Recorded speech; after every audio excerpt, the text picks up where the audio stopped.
समन्ता चक्रवालेषु अत्रा गच्छन्तु देवता सद्धम्मं मुनिराजस्य सुनन्तु सग्मुक्तं धम्मत् सवन खालो अयन बधन्था धम्मत् सवन खालो अयन बधन्था धम्मत् सवन खालो अयन बधन्था। नमो तस् भगवतो अरहतो सम्मा सम्बुद्धस्स। नमो तस् भगवतो अरहतो सम्मा सम्बुद्धस्स। नमो तस् भगवतो अरहतो सम्मा सम्बुद्धस्स। දංකොටුවේ බුජ්ජම්පොළ පදිංචි සෝමා රන්දනී මහත්මිය ජුලි 2 වෙනි දිනට තමන්ගේ ජන්මදිනය සමරනවා. තමන්ගේ ජන්මදිනය නිමිති කොටගෙන අපවත් වී වදාළ පූජ්‍ය බෙලිගල මීමුරේ ධම්මවංශ ස්වාමීන් වහන්සේට උතුම් නිර්වාණගාමී සුවය ප්‍රාර්ථනා කරමින් ඒ පවුලේ සියලු දෙනා විසින් ධර්ම දානමය පින්කම උදෙසා සදැහැති දායකත්වයේ සිදු කරනු ලබනවා. අපේ බුදුරජාණන් වහන්සේගේ ධර්මය එහෙම නැත්නම් බුද්ධ දේශනාව ශ්‍රවණය කරමින් තමන්ගේ ජීවිත තුළින් ධර්මයේ ප්‍රත්‍යක්ෂ කරන්නට වෑයම් කරනවා. බුදු දහම තුළ අපි මූලික වශයෙන් කතා කරනවා චතුරාර්ය සත්‍ය පිළිබඳව. බුදු දහම කියන්නේ චතුරාර්ය සත්‍ය අවබෝධයේ විදිහට අපි කතා කරනවා. චතුරාර්ය සත්‍ය විදිහට අපි කතා කරනකොට දුක්ඛ ආර්ය සත්‍ය, දුක්ඛ සමුදය ආර්ය සත්‍ය, දුක්ඛ නිරෝධ ආර්ය සත්‍ය, දුක්ඛ නිරෝධ ගාමිනී පටිපදා ආර්ය සත්‍ය විදිහට චතුරාර්ය සත්‍ය විග්‍රහ කරනවා. මේ චතුරාර්ය සත්‍ය අපි මේ විදිහට විග්‍රහ කරගන්නකොට අපේ ඔළුවට දැනෙන කාරණාවක් තමයි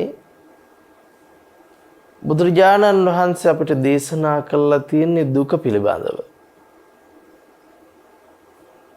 දුකේ සකස් වීම පිළිබඳව, දුකේ නැති කිරීම පිළිබඳව, දුක නැති කරන මාර්ගය පිළිබඳව. අපිට මේ විදිහට තමයි එකපාරටම චතුරාර්ය සත්‍ය පිළිබඳව මෙනෙහි වෙනකොට මතකෙට නැගෙන්නේ. දුකත්, දුක ඇතිවීමත්, දුක නැති කිරීමත්, දුක නැති කරන මාර්ගයත් විදිහට. අපි කල්පනා කරන්න වෙනවා මේ චතුරාර්ය සත්‍ය ධර්මය කියලා කියන්නේ ඥානයක්. චතුරාර්ය සත්‍ය ධර්මය කියලා කියන්නේ නුවණක්. චතුරාර්ය සත්‍ය දන්නා බවට අපි කියනවා දුක්ඛේ ඥානං. චතුරාර්ය සත්‍ය නොදන්නා බවට අපි කියනවා දුක්ඛේ අඥානං. එහෙමනම් අපි තේරුම් ගන්නට උවමනයි චතුරාර්ය සත්‍ය කියලා කියන්නේ නුවණින් අවබෝධ කළ යුත්තක්. ප්‍රඥාවෙන්ම අවබෝධ කළ යුත්තක්. දුක්ඛේ ඥානං, දුක්ඛ සමුදය ඥානං, දුක්ඛ නිරෝධ ඥානං, දුක්ඛ නිරෝධ ගාමිනී පටිපදායි ඥානං. නුවණින් දුක පිළිබඳව, සමුදය පිළිබඳව, නිරෝධය පිළිබඳව, මාර්ගය පිළිබඳව අවබෝධ කර ගන්නට උවමනයි. එසේ නොදන්නා තාක්කල් අපි එකට කියනවා චතුරාර්ය සත්‍ය පිළිබඳව අඥානවන්තකම.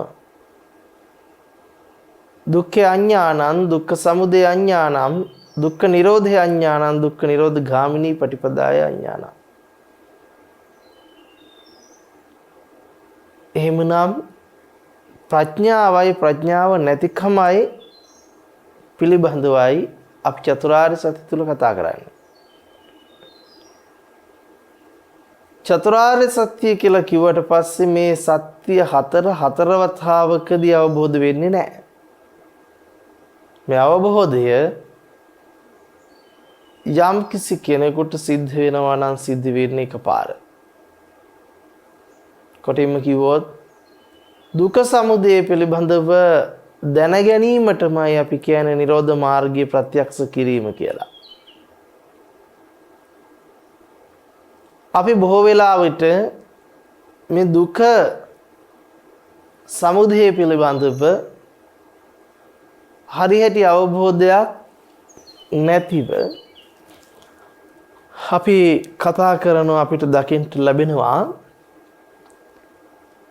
බුදුරජාණන් වහන්සේ අපිට දේශනා කොට වදාළේ දුක නැති කරන විදිහක් කියලා.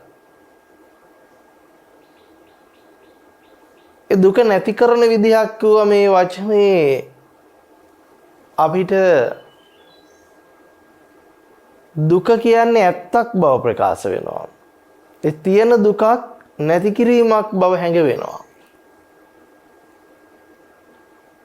නමුත් දුක ඇති බවට අරගෙන ඇති දුක නැති කරන විදිහ නෙවෙයි බුදුරජාණන් වහන්සේ අපිට පෙන්වා වදාළේ.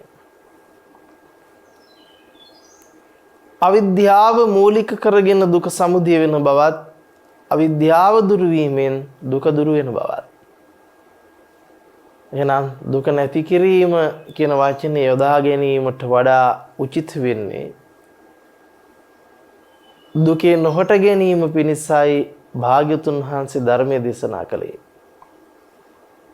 මොකද දුක ඇත්ත කර ගැනීමම අවිද්‍යාවේ තීරණයක් වෙනවා.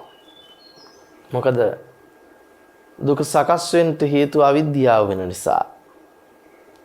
අවිද්‍යාව නැති තැනක දුක යෙදෙන්න විදිහක් නැහැ. මොකද අවිද්‍යාව නිරෝධය පනවනකොට දුක්ඛ නිරෝධ ගාමිනී පටිපදාව පැනවෙනවා මිසක් දුක්ඛ නිරෝධය පැනවෙනවා මිසක් අවිද්‍යාව තුල ඉඳගෙන දුක සත්‍ය කරගෙන සත්‍ය කරගත් දුක කොයිතරම් නැති කරන්නට හැදුවත් මොනතරම් ප්‍රයෝගය යෙදුවත් අපිට එහෙම දුක නැති කරන්නට බෑ.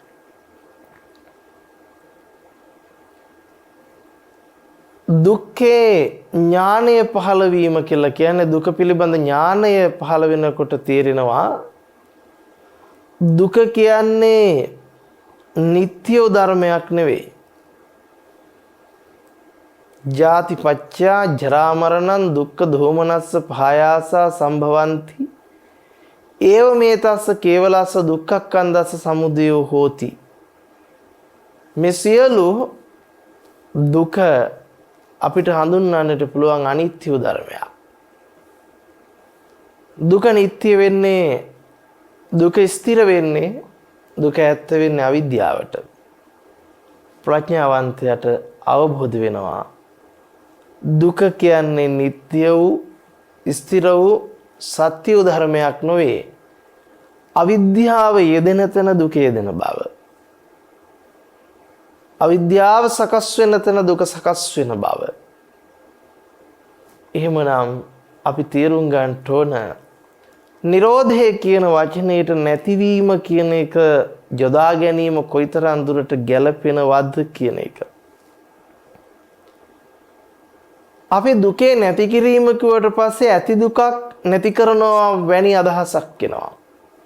දුක නැති කරන මාර්ගය කිව්වම තියෙන දුකක් නැති කරන්නට තියෙන විදිහක් පිළිබඳව අපිට අදහසක් එනවා.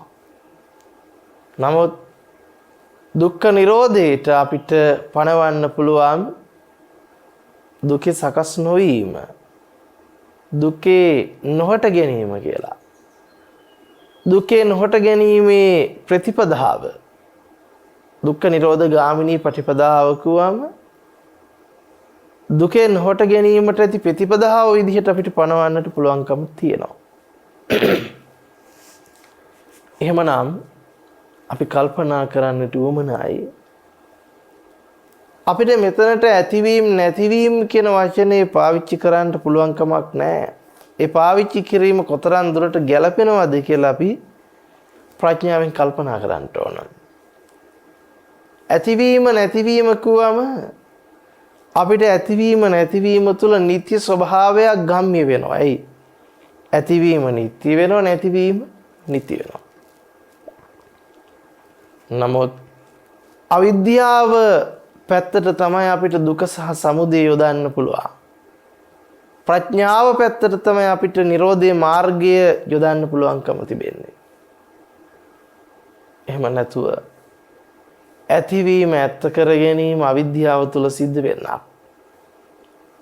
ඇතිවීම ඇත්ත කරගෙන නැති කරන විදිහ බැලීම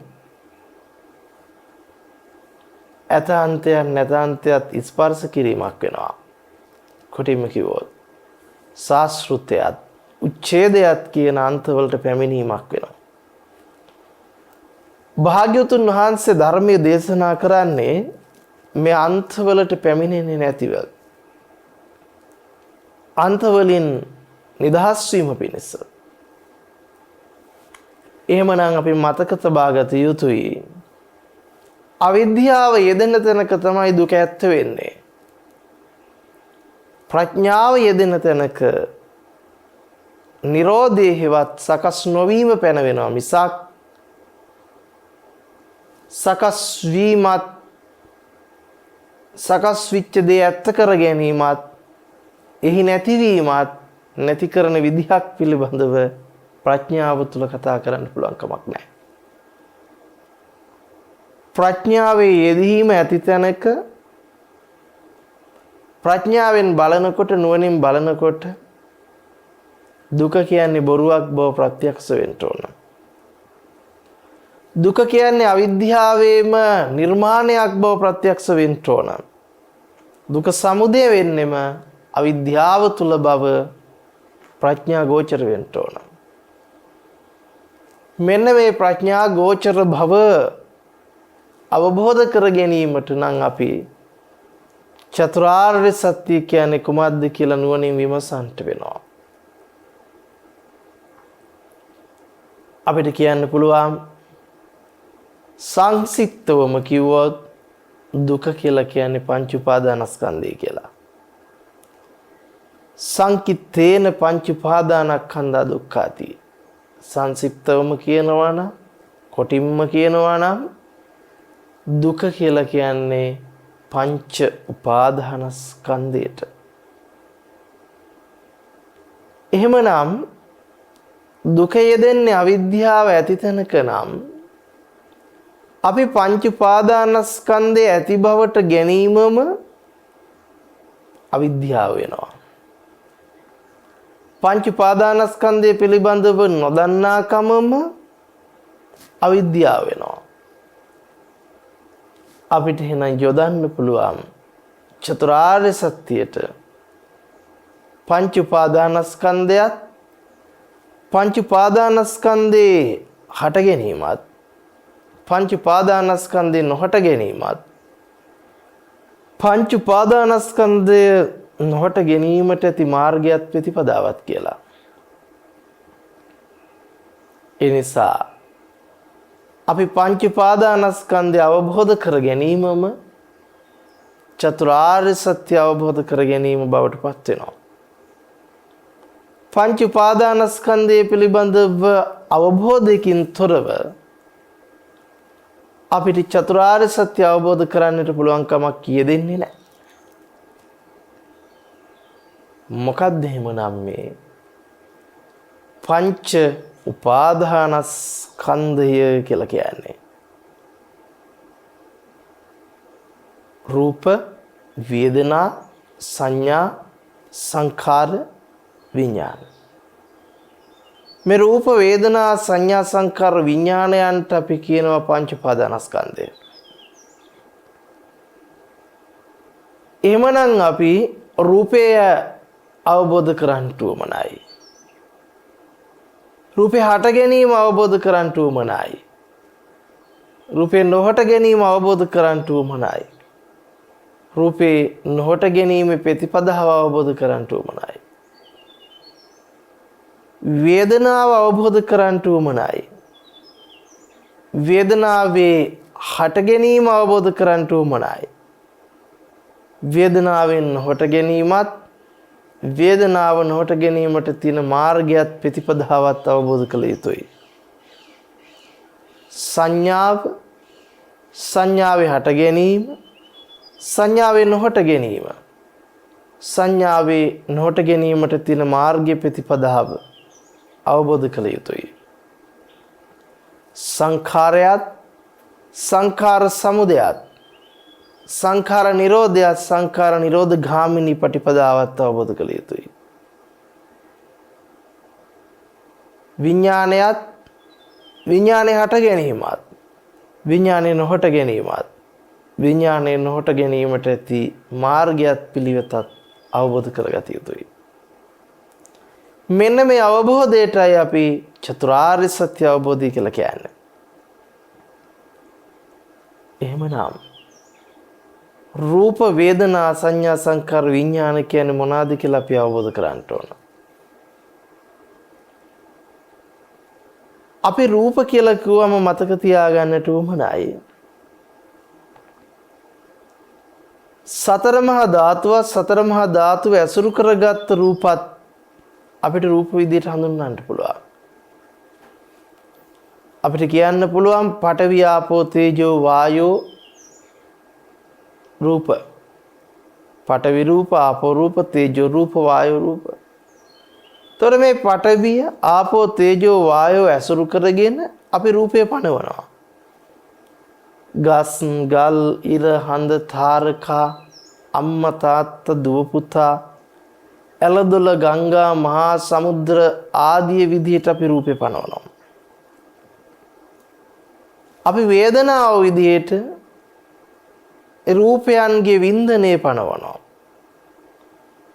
අපි සැප සහගත රූප දුක්ඛ සහගත රූප උපේක්ෂා සහගත රූප විදිහට අපි වින්දනයන් මූලික කරගෙන ඒ රූපේ වින්දනයන් පනවනවා. එහෙම නැත්නම් රූපේ පිළිබඳ දැන ගැනීම.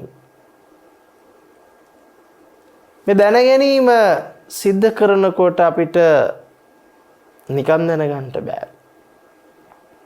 සංඥා ටිකක් මෙනෙහි කරන්න ඕන. රූපේ පිළිබඳ විඳ ගන්නට දැන හඳුන ගන්නට ඒ දැන ගැනීමට හඳුනා ගැනීමට අපි භාවිත කරනවා සංඥා. මොන සංඥාද? අපිට වර්ණ සංඥා, ගන්ධ සංඥා, ඊට පස්සේ රස සංඥා, පොට්ටබ්බ සංඥා, ඊළඟට දිග පිළිබඳ සංඥාව, උස පිළිබඳ, මහත පිළිබඳ, මෙන්න මේ විදිහට අපි සංඥාවන් භාවිතා කරනවා. ඊට පස්සේ සංඛාර, මේ ආකාරයෙන් ඒ රූප පවත්වන්න පුළුවන්. ඒ රූපේ මේ ආකාරයෙන් යුක්ත දෙයක්. කඩන්න පුළුවන්, බිඳින්න පුළුවන්, ගෙනියන්න පුළුවන්, නසන්න පුළුවන්, කැඩෙන රූප, බිඳෙන රූප. නැත්තම් ඒ වගේ ගලන දේවල් තියෙනවා, වෙනස් වෙන දේවල් තියෙනවා. මේ විදිහට යම් ආකාරයන් පිළිබඳ මෙනෙහි කරනවා. ඒක කියන අපි සංඛාර. ඊළඟට අපි විඥාන කියලා කියනවා දැන ගැනීම, හඳුනා ගැනීම. විඥානය කියනකොටම අපිට හඳුන්වන්න පුළුවන් රූප පිළිබඳ, වේදනා පිළිබඳ, සංඥා පිළිබඳ, සංඛාර පිළිබඳ සියලු දැන ගැනීම සිද්ධ කරන්නේ චේතනාව මූලික කරගෙන. සිත මූලික කරගෙන සිතට අරමුණු වෙනවා. ඒ සිතට අරමුණු වෙන ස්වභාවයට සිතට මෙනෙහි වෙන ස්වභාවයට සිතින් දැනගන්න ස්වභාවයට අපි කියනවා විඥාන කියලා. එහෙනම් මෙතන රූප පිළිබඳව හෝ වේදනා පිළිබඳව හෝ සංඥා පිළිබඳව හෝ සංඛාර පිළිබඳව සියලු ආකාරයේ දැන ගැනීම, හඳුනා ගැනීම, විඳීම් ටික අපි භුක්ති විඳින්නේ එහෙම නැත්නම් දැනගන්නේ විඥානය තුලින්. අපිට පැහැදිලි එහෙමනම් විඥාණයෙන් තොරව රූප වේදනා සංඥා සංඛාර පිළිබඳව දැන හඳුනා ගැනීම සිද්ධ කරන්න බෑ. විඥාණය කියලා කියනවා සිතට අරමුණු වෙන ස්වභාවයට. කොටින්ම කිව්වොත් සිතේ සකස් වීමෙන් තොරව අපිට රූප වේදනා සංඥා සංකාරයන්හි සකස් වීමක් කතා කරන්න බෑ. කොටින්ම කිව්වොත් විඥාණයෙන් තොර අපිට රූපය වේදනාව සංඥාව සංකාරය ගැන දැනගන්න බෑ. විඥානේ මූලික කරගෙනයි එහෙමනම් රූප වේදනා සංඥා සංකාර පිළිබඳ දැන ගැනීම හඳුන ගැනීම සිද්ධ කරන්නේ. බුදුරජාණන් වහන්සේ අපිට විඥානේ උපමා කරනවා මායාවකට. විඥානේ උපමා කරනවා මායාවකට. විඥානේ මායාවකට උපමා කරනවා කිව්වම අපි තේරුම් ගන්න ඕන මායාවේ ස්වභාවය කුමක්ද කියලා. අපි අහලා තියෙනවා මායාකාරයෝ පිළිබඳ. මායාකාරයෙක් සිද්ධ කරනු ලබන්නේ නැති දෙයක් ඇති විදිහට මවලා පෙන්වන එක. ඒකට අපි කියනවා විඥාව එහෙම නැත්නම් මායාව. නැති දෙයක් ඇති විදිහට මවාපෑමට අපි කියනවා මායාව කියලා. එමනම් මේ විඥාණය භාග්‍යතුන් වහන්සේ උපමා කරන්නේ මායාවකට. එහෙනම් විඥානයේ ස්වභාවයත් නැති දෙයක් ඇති විදිහට මවාපෑම. නැති දෙයක් ඇති විදිහට මවාපෑම. මවාපානවා කියන තැන අපි මතක තියාගන්න ඕන. විඥානය අවබෝධ කර ගැනීමම එහෙනම් මායාව අවබෝධ කර ගැනීම වෙනවා. මායාව අවබෝධ කරගත්ත කෙනෙක් දන්නවා මේ මායාවෙන් මවාපාන දේ ඇත්තක් නෙවෙයි කියලා. අන්න ඒ වගේ තමයි විඥානය අවබෝධ කරගත්ත කෙනෙක් දන්නවා මේ විඥාණයෙන් මවාපාන විඥාණයෙන් දැනගන්න හඳුනගන්න රූප වේදනා සංඥා සංඛාර කියන්නේ ඇත්තක් නොවේ. පෙන පිටක් වෙන්නේ, දිය බුබුලක් වෙන්නේ, මිරිඟුවක් වෙන්නේ, කෙහෙල් කඳක් වෙන්නේ අත්දැකීම් ටිකක් බව. එනිසායි බුදුරජාණන් වහන්සේ රූපේ පෙන පිටකටත් වේදනාව දිය බුබුලකටත් සංඥාව මිරිඟුවකටත් සංඛාරේ කෙහෙල් කඳකටත් විඥානේ මායාවකටත් උපමා කරන්නේ. එතකොට අපි තේරුම් ගත යුතුයි එහෙමනම් මේ විඥාණයෙන් ලැබෙන අත්දැකීම පෙන පිටක් වන්, දිය බුබුලක් වන්, මිරිඟුවක් වන්, කෙහෙල් කඳක් වන් අත්දැකීම් ටිකක්. මොකද මායාවේ ස්වභාවය නම් නැති දෙයක් ඇති විදිහට මවාපෑම. මේ විඥානයේ ස්වභාවය නම් නැති දෙයක් ඇති විදිහට මවාපෑම.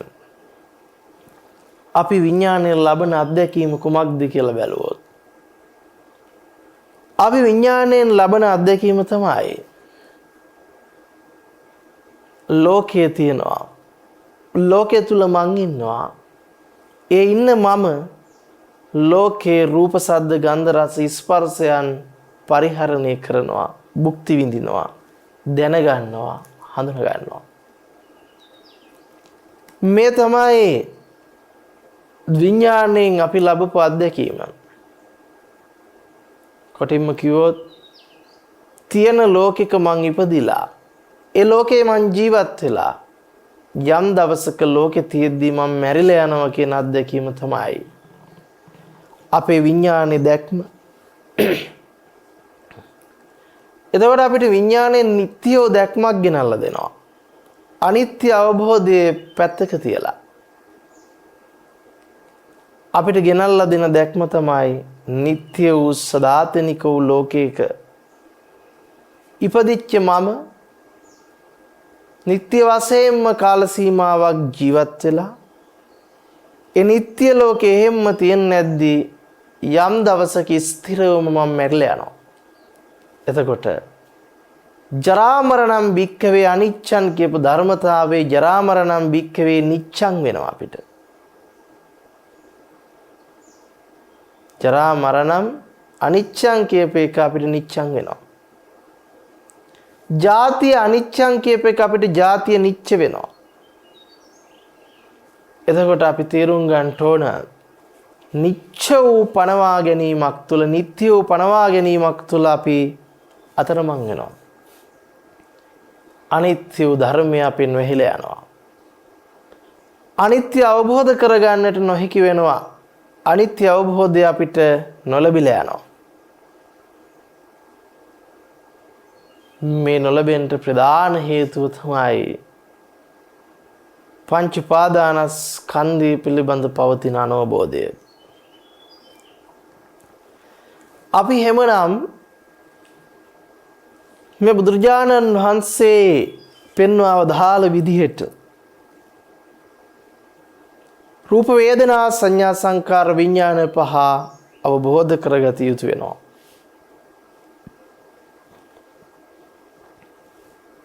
ඔබට මා ප්‍රකාශ කළා විඥානය කියලා කියන්නේ බුද්ධ දේශනාවට අනුකූලව බැලුවොත් මායාවක්කට උපමා කළ බව.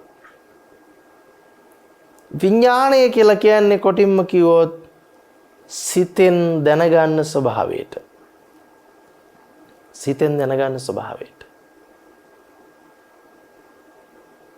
සිතට අරමුණු වෙන්නේ මොනවාද? අපි කියන්න පුළුවන් අපිට රූප අරමුණු වෙනවා. ශබ්ද අරමුණු වෙනවා. ගන්ධ අරමුණු වෙනවා, රස අරමුණු වෙනවා. ස්පර්ශ අරමුණු වෙනවා, සිතුවිලි අරමුණු වෙනවා කියලා කියන්න පුළුවන්. රූප, ශබ්ද, ගන්ධ, රස, ස්පර්ශ ධම්ම. අපිට කොහොමද රූපේ අරමුණු වෙන්නේ? ඒ රූපේ අරමුණු වීමට අපි කියනවා දිට්ඨ කියලා. සද්දේ අරමුණු වීමට අපි කියනවා සුත්ථ කියලා. ගන්ධේ රසේ ස්පර්ශේ අරමුණු වීමට අපි කියනවා මුත්ථ කියලා. ධම්මයන්ගේ අරමුණු වීමට අපි කියනවා විඤ්ඤාත කියලා. මේ අරමුණු වීම පිළිබඳව භාග්‍යවතුන් වහන්සේ පෙන්වන්නේ මෙහෙම. දිත්තේව දිත්ත මත්තන් භවිස්සති. සුතේව සුතමත්තන් භවිස්සති. මුතේව මුතමත්තන් භවිස්සති. විඤ්ඤාතේ විඤ්ඤාතමත්තන් භවිස්සති. දිත්තේව දිත්ත මත්තන්. දිත්තේව කියන්නේ පෙනීම. දිත්ත කියන්නේ පෙනෙනවා. පෙනීම මත්තන් මාත්‍රයක් පමණයි. සුතේව සුතමත්තම් ඇසීම මාත්‍රයක් පමණයි. මුතේව මුතමත්තම් දැනීම මාත්‍රයක් පමණයි. විඤ්ඤාතේ විඤ්ඤාතමත්තන් දැන ගැනීම මාත්‍රයක් පමණයි. මොකක්ද එහෙමනම් මාත්‍රයක් පමණයි කියලා කියන්නේ. පෙනීම මාත්‍රයක් විතරයි. ඇසීම මාත්‍රයක් පමණයි. දැනීම මාත්‍රයක් පමණයි. දැනගැනීම මාත්‍රයක් පමණයි. එහෙමනම් පෙනීම කියන දේ අපිට මාත්‍රයක් වෙලා නැහැ. අපිට පෙනීම නිත්‍ය වූ ස්ථිර වූ යමක් දෙයක් වෙලයි හම්බ වෙන්නේ. අපිට ඇසීම නිත්‍ය වූ ස්ථිර වූ යමක් දෙයක් වෙලයි හම්බ වෙන්නේ. අසවල් දේ පෙනෙන්නේය කාටද? Tamanට. අසවල් දේ ඇසෙන්නේ කාටද? Tamanට. අසවල් දේ දැනෙන්නේය දැනගන්නේය කාටද? Tamanට. අසවල් දේ හිතෙන්නේය කාටද? Tamanට. තියෙන දෙයක් යමෙක් දැනගන්න විදිහට තමයි අපි මේ පෙනීම, ඇහිීම, දැනීම, දැනගැනීම හඳුනගෙන තියෙන්නේ.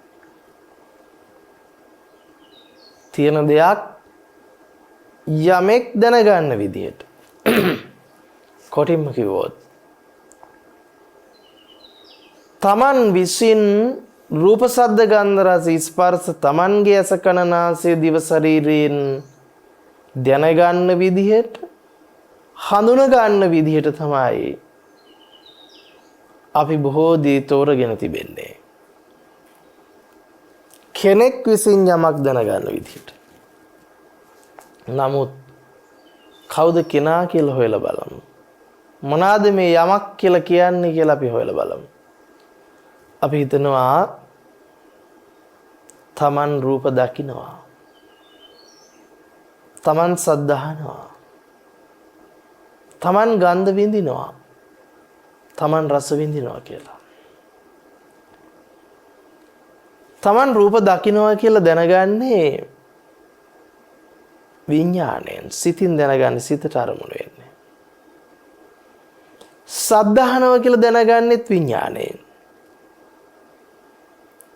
ගන්ධ විඳිනවා කියලා දැනගන්නේ රස විඳිනවා, ස්පර්ශ විඳිනවා කියලා දැනගන්නේ විඥාණයෙන්. සිතුවිලි දැනගන්නවා කියලා දැනගන්නේ විඥාණයෙන්. එහෙනම් අපි තේරුම් ගන්න ඕන විඥානයේ සකස් වීම ඇති තැන තමයි අපිට ලබන්නට පුළුවන්කම ලැබිලා තියෙන රූප, වේදනා, සංඥා, සංකාරයන්ගේ අත්දැකීම. වර්ණ, ගන්ධ, රස, ස්පර්ශ රූපයන්ගේ, ධම්ම රූපයන්ගේ විඳීම්, හඳුනා ගැනීම, දැන ගැනීම ටිකට අපි කියන ඒ රූපයන් පිළිබඳව, වේදනාව පිළිබඳ, සංඥා පිළිබඳ, සංඛාරය පිළිබඳ දැන ගැනීම මේ ආකාරයෙන් යුක්ත වූ රූපයක් කියලා වින්දනය කරනවට අපි කියනවා පංච උපාදානස්කන්ධ අධ්‍යක්ීම. මේ ආකාරයෙන් යුක්ත සද්දයක්, ගන්ධයක්, රසයක්, ස්පර්ශයක්, සිතුවිල්ලක් කියලා අපි දැන ගැනීම, හඳුනා ගැනීම සිද්ධ කරනවට කියනවා පංච උපාදානස්කන්ධය අධ්‍යක්ීම කියලා. එහෙමනම් අපි තේරුම් ගන්න ඕන අපි මේ විඥානය දැන ගැනීම දෙකට බෙදා ගන්නවා. කොහොමද බෙදාගන්නේ? ලෝකේ වෙනම විදිහටත්, තමන් වෙනම විදිහටත්, තමන් ලෝකේ අත්දකින්න විදිහටත්. බලන්නකෝ.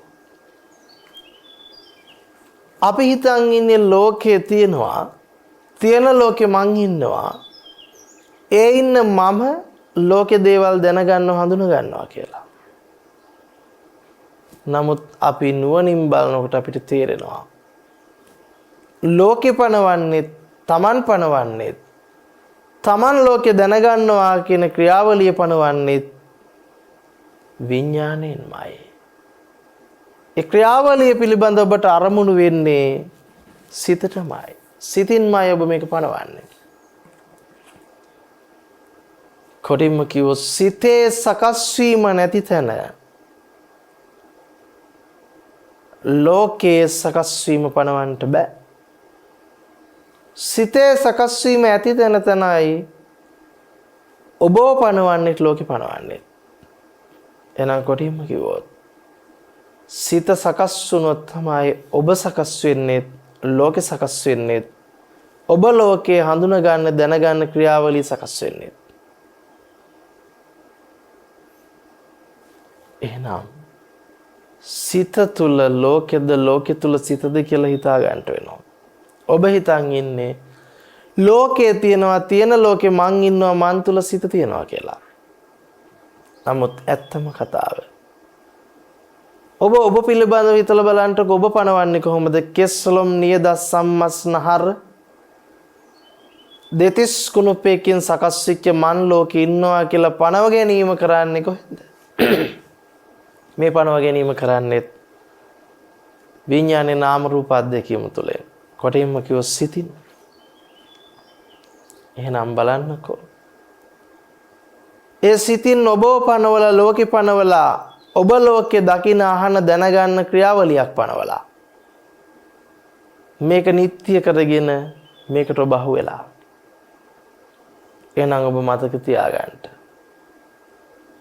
බාහිර ආයතන ටිකත් අභ්‍යන්තර ආයතන ටිකත් බාහිර අභ්‍යන්තර ආයතනයන්ගේ දැනගන්න හඳුනාගන්න ක්‍රියාවලියත් ඔබ පනවන්නේ සම්පූර්ණයෙන්ම විඥානයේ නාම රූප අධ්‍යක්ීමක් විදිහට. සිතටමයි අරමුණු වෙන්නේ. එහෙනම් අපි තේරුම් ගන්න උවමනයි. රූපේ පැනවීමත් වේදනාවේ පැනවීමත් සංඥාවේ පැනවීමත් සංඛාරයේ පැනවීමත් සිද්ධ කරන්නේ විඥානයේ.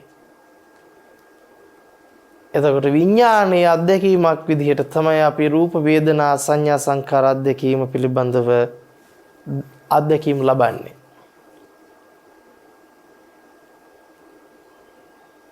එතකොට මෙන්න මේ අවබෝධයෙන් තොරව අපිට ධර්ම අවබෝධය කරන්න බෑ. පංච උපාදානස්කන්ධය අවබෝධ කරන්න බෑ. මේ වෙලාවේ සිතේ සකස් වීම නැති වුණොත් ඔබට මුළු ලෝකෙම සකස් වීම නැති වෙනවා. තමන්ගේ සකස් වීමත් ලෝකෙ සකස් වීමත් කියන දේ නැති වෙනවා. එතකොට ලෝකෙ කියලා කිව්වම මතක තියාගන්න ඔබ ඔය පනවන අභ්‍යන්තර බාහිර ભેදේ කියන දෙකමයි ති ලෝකෙට. ඇස කන නාසය දිව ශරීරයේ පනව ගැනීමත්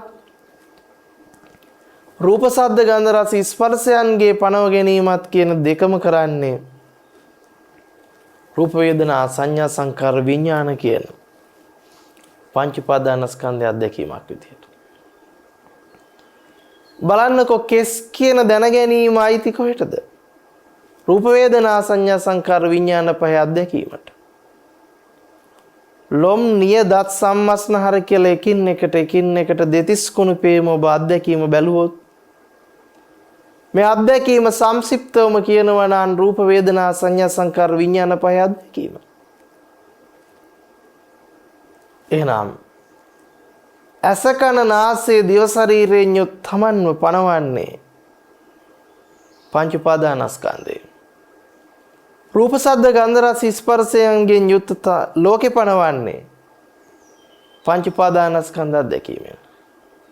එහෙනම් සංක්ෂිප්තවම කිව්වොත් තමන් සහ ලෝකේ නිත්‍ය කර ගැනීම, ස්ථිර කර ගැනීම පංච උපාදානස්කන්ධේ නිත්‍ය කර ගැනීම වෙනවා.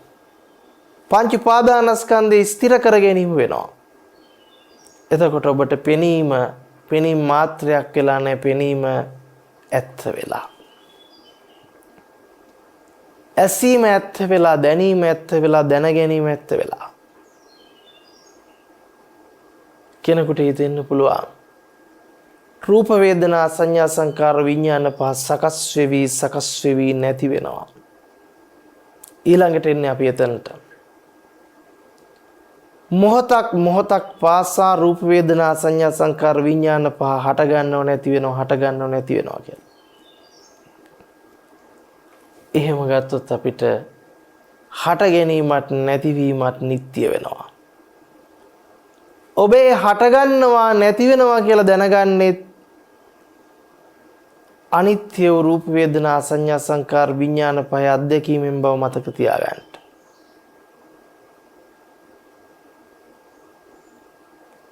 අපිට එහෙමනම් හට ගැනීම හෝ නොහට ගැනීම නිට්ටය කරලා ගන්නට බෑ. හට ගැනීම හෝ නැතිවීම කියන එක නිට්ටය කරලා ගන්නට බෑ. මේ සකස් වීමම බොරුවක් බව අපි අවබෝධ කරගන්න ඕන. එයි අපිට මොහොත කියන එක අල්ලන්ට, නවත්වන්ට, පණවන්ට නිත්‍ය වශයෙන් බෑ. අපි මොහොත කියලා පණවන්ටත් පෙර මොහොත ඉක්මලා ඉවරයි. කොහෙටද ඉක්මුනේ? අතීතයට කියයි.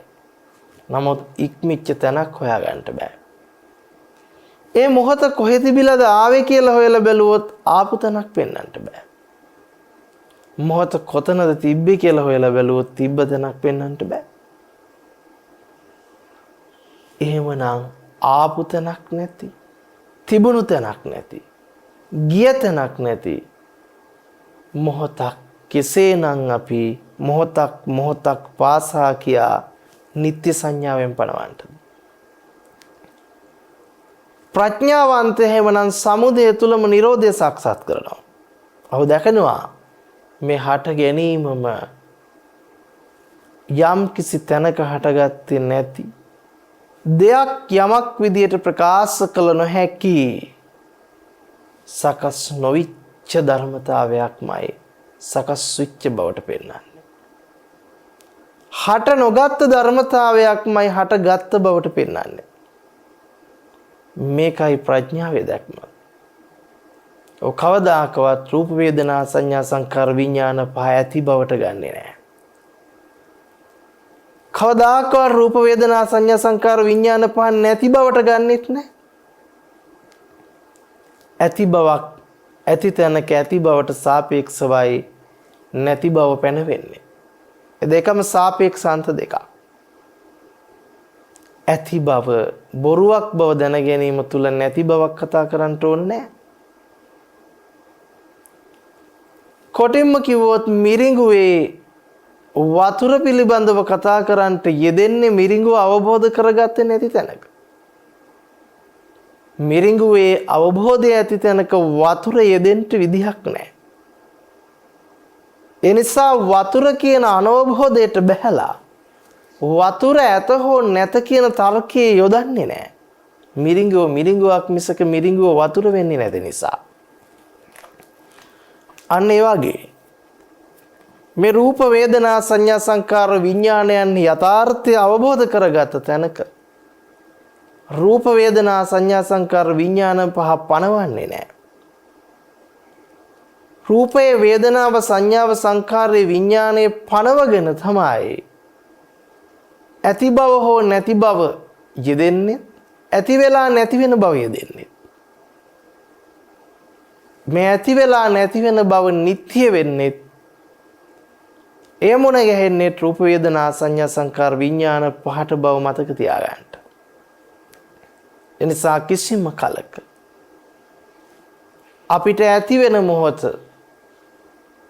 නිට්ටය කරගෙන නිට්ටය වෙච්ච මොහොත අනිත්‍ය කරගෙන අනිත්‍ය නිට්ටය කරන්න බෑ. ඇතිවීම නැතිවීම ඇත්ත කරගත්තොත් අපිට සිද්ධ වෙනවා ඇතිවීම නිට්ටය වශයෙන්ම නැතිවීම නිට්ටය වශයෙන්ම දකින්න. එනිසා ඔබ මනා නුවණක් පිහිටවා ගත යුතුයි. මේ පංච උපාදානස්කන්ධය පිළිබඳව අවබෝධ කරගන්නකොට කිසිම කලක අපිට ඇතිවීම නැතිවීම විදිහට පංච උපාදානස්කන්ධය පිළිබඳව කතා කරන්න බෑ. ප්‍රඥාවන්තය දකින්නේ මේක නිරෝධ ධර්මයක්මයි. මේක අනිත්‍ය ධර්මයක්. ඒතර අනිත්‍ය ධර්මයක් කියලා කියන්නේ ඇයි? නිත්‍ය වශයෙන් සකස් වෙච්ච නැති ධර්මයක් කියන එක. ස්ථිරවම අපිට පණවන්න බැරි ධර්මයක් කියන එක. එතකොට අනිත්‍යයි දුක්ඛයි අනාත්මයි කියන්නේ දුක කියන්නේ සංකිට්ඨේන පංච උපාදානස්කන්ධා දුක්ඛාති. සංසිද්ධවම කිව්වොත් අනිත්‍යයි නම් දුකයි කියනකොට මතක තියාගන්න මේ දුක කියලා කියන්නේ සංසිද්ධවම කියනවා නම් පංච උපාදානස්කන්ධයට මිසක මේ අනිත්‍ය ධර්මය ඔබ ගන්නෙම නිත්‍ය ධර්මයක් විදිහට. නැති දෙයක් ඇති විදිහට කොච්චර ගත්තත් ඇති වැඩක් නැහැ. ඇති බවට ගන්නෙම නැති දෙයක් නිසා. සකස් වෙච්ච බවට ගන්නෙම සකස් වෙච්ච නැති ධර්මයක් නිසා. එතන ඔබට තියෙන පිළීමක්මයි. ඒ නිසා ඔබට පිළීම් සහගත දුක උරුම වෙනවා. ඔබ පංච උපාදානස්කන්ධය කොයිතරම් අල්ලන්ට ගියත් අල්ලන්ට බෑ වෙහෙස විතරයි තියෙන්නේ. එනිසා මතක තියාගන්න ඕන මේ දුක්ඛ ධර්මයක්මයි. දුක්ඛ ධර්මයක්මයි. සංක්ෂිප්තවම කිව්වොත් මේක පංච උපාදානස්කන්ධයයි. ඒකයි දුක කියලා කියන්නේ. මේ අනාත්ම ධර්මයක්මයි. මෙහි ආත්මීය වශයෙන් පුජ්‍යල වශයෙන් ගන්නට කිසි හරයක් නැහැ. එනිසා අපි කියනවා මේ ස්කන්ධය අනිත්‍ය වූ දුක්ඛ වූ අනාත්ම වූ ධර්මතාවය. එහෙනම් මුළු ලෝකේම අනිත්‍යයි දුක්ඛයි අනාත්මයි කිව්වේ එකයි.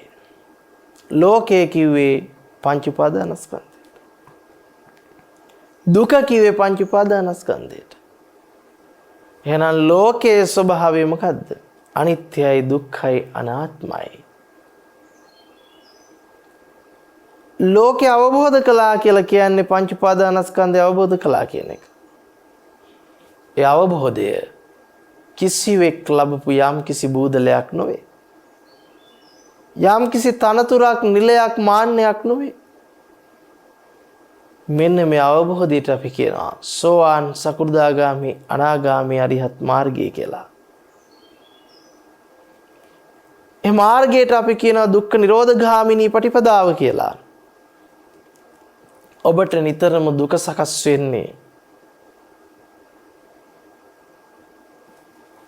රූප වේදනා සංඥා සංකාර විඥාන පහ ඇති බවට අරගෙන ඇතිදී නිත්‍ය කර ගැනීමට යාම තුල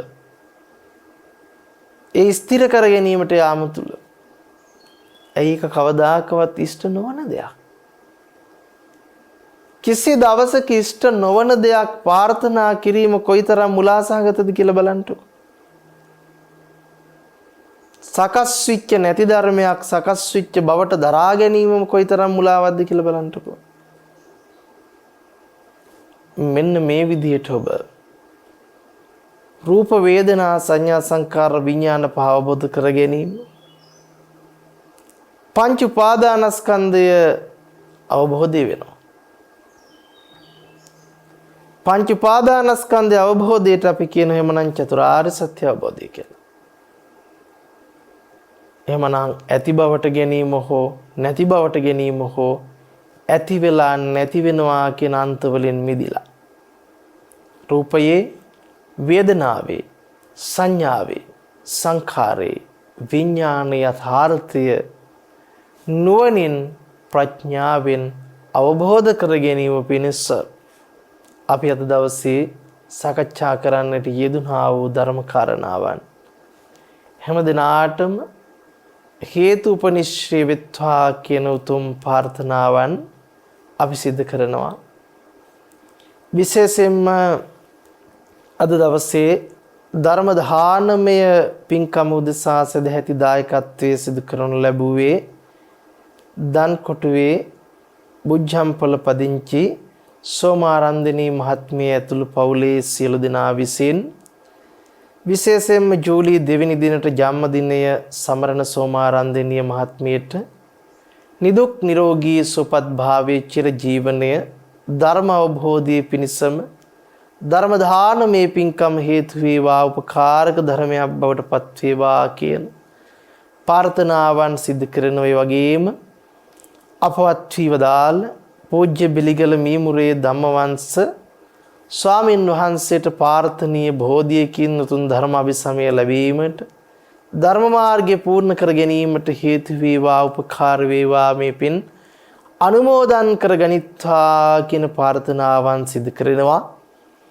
ඒ වගේම විශේෂයෙන් 2017 9/19 දින මිය පරලොව යන්නට යෙදුණු අභාව පාත්‍ර වන්නට යෙදුණු සොයිරිය චන්ද්‍රා රන්දනීය මහත්මියට මේ පින්පෙත් අනුමෝදන් කරමි.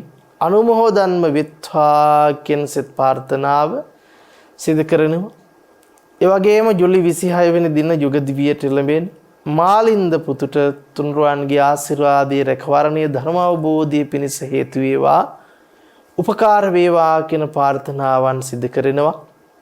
ඒ වගේම ධර්ම ශ්‍රවණය කරන්නා වූ හැමදෙනාටම උතුම් ධර්ම අභිසමයේ පිණිසම හේතුපකාරක ධර්මයක් බවටම පත්වෙත්වා හැමට ධර්ම අභිසමයේම වෙත්වා කියන ප්‍රාර්ථනාවන් සිදු කරනවා. සුඛී හෝතු අභිවාදන සීලිස්ස නිච්ඡං වද්ධාපචායිනෝ චත්තාරෝ ධම්මා වඩ්ඩಂತಿ ආයුවන්නෝ සුඛං බලං ආයුරා රෝග්‍ය සම්පatti සග්ග සම්පatti මේ වෙචේ අතෝ නිබ්බාන සම්පatti ඉමිනාතේ සමිජ්ජතු ද්වේෂක්ඛයෝ නිබ්බානං